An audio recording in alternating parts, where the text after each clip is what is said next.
Alam nyo, isa sa mga pinakapaulit-ulit na tanong sa politika sa Pilipinas ay ito. Bakit ba parang semento ang titibay ng mga political dynasty? Pero paano kung yung sagot ay hindi lang tungkol sa mga pamilya, pera o kasikatan? Paano kung ang sagot ay nasa mas malalim na debate tungkol mismo sa ideya ng kapangyarihan?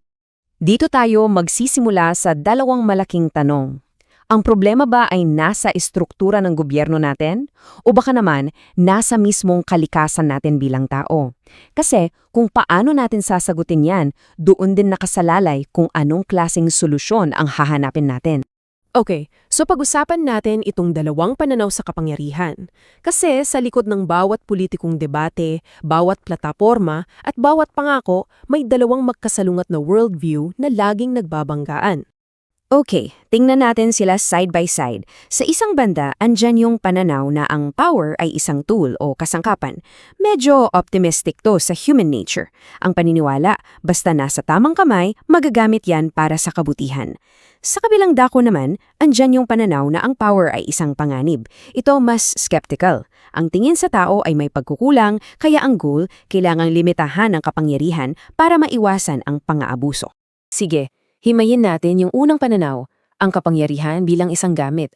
Isipin nyo, para siyang scalpel ng isang surgeon. Sa tamang kamay, isa siyang instrumento na kayang-kayang ayusin ang mga malalim na problema ng lipunan. So, para sa pananaw na to, ano ba yung sakit na kailangang gamutin? Well, ito yung mga sistematikong problema. Inequality, exploitation, injustice, yung hindi pantay na distribution ng yaman at oportunidad. At kung yan ang diagnosis, ano ang logical na reseta? Siyempre, kailangan mo ng isang gobyerno na malakas at may kakayahang itama ang mga yan. Kaya para sa mga naniniwala sa ganitong pananaw, napakasimple ng punto. Hindi mismo yung kapangyarihan ng problema. Ang pinakamahalagang tanong ay, sino ba ang humahawak nito? Kasi kung ang mga tamang tao lang ang may kontrol, ang kapangyarihan ay magiging sandata para sa tunay at makabuluhang pagbabago. Ngayon, silipin naman natin yung kabilang panig.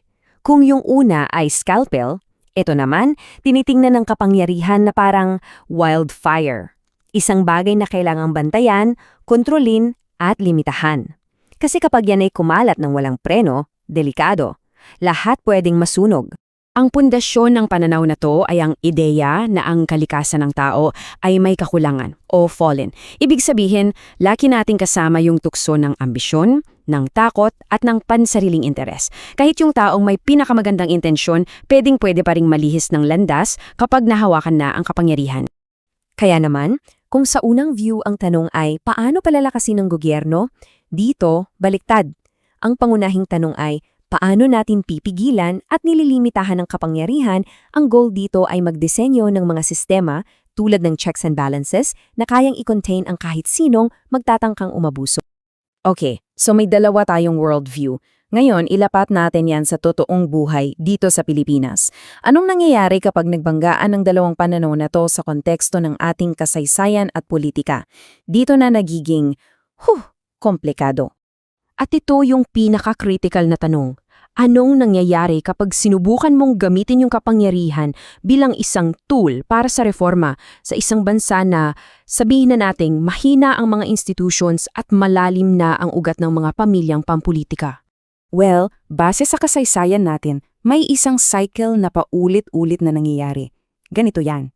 Una, sinisentralisa yung kapangyarihan, kadalasan sa national government, para may political will daw for reform. Pangalawa, sino ba ang pinakabihasa sa sistema? Siyempre, yung mga political dynasty na alam na ang pasikot-sikot. Sila ang nagiging gatekeepers. So anong resulta? Pangatlo, yung kapangyarihan na dapat sana para sa bayan ay nakakapture o nasasakop ng ilang may interes.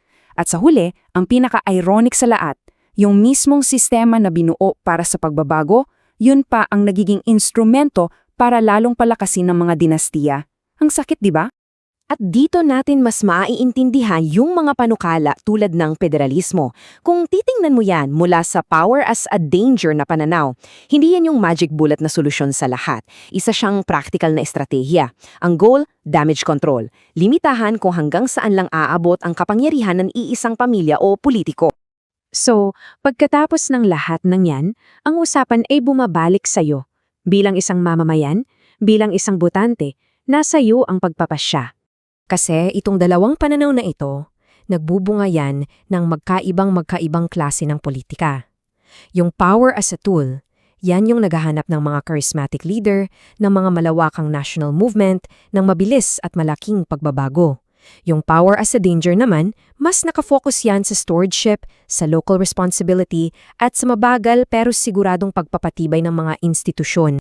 Habang papalapit ang 2028 elections at sa bawat eleksyon na darating, may mga kandidatong mag-aalok sa atin ng iba't ibang plataforma. Pero sa likod ng bawat pangako, nandoon ang dalawang pananaw na pinag-uusapan natin. Kaya ang tanong para sa iyo ay ito. Aling pag-unawa sa kapangyarihan ang mas pagkakatiwalaan mo? Dahil tandaan natin ang boto mo ay hindi lang para sa isang politiko, hindi lang para sa isang partido. Ito ay boto para sa isang buong pananaw, isang vision kung paano ba dapat patakbuhin ang gobyerno at kung paano dapat hawakan ang kapangyarihan. At ang pagpili na yan, yun ang huhubog sa kinabukasan nating lahat.